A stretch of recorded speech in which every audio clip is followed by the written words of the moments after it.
How do you annotate lecture notes effectively for studying? Imagine turning your ordinary notes into a dynamic tool that helps you learn faster and remember better. That's what effective annotation can do for your study sessions. When you annotate your lecture notes, you add your own comments, questions, highlights, and connections directly onto your notes or the lecture material.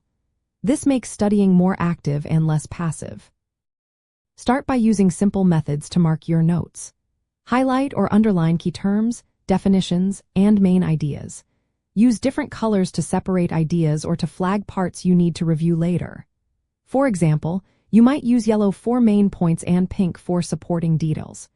Writing brief notes in the margins helps clarify confusing concepts, ask questions, or link ideas to what you already know. If you have printed lecture slides or handouts, write your thoughts directly on them.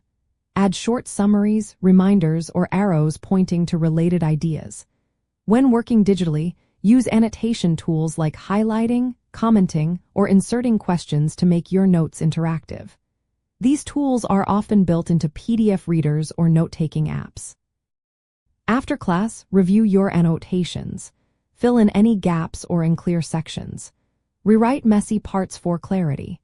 Your goal is to make your notes easier to understand and review later.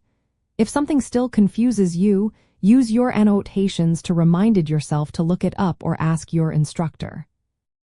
Personalizing your annotations makes them more effective.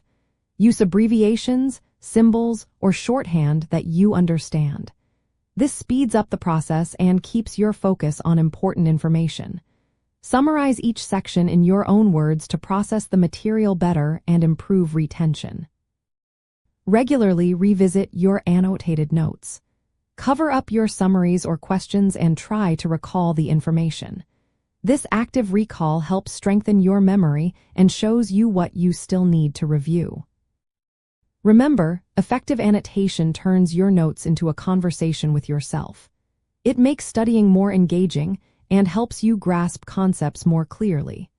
When you add your own thoughts and questions, studying becomes less about passively reading and more about actively understanding and remembering.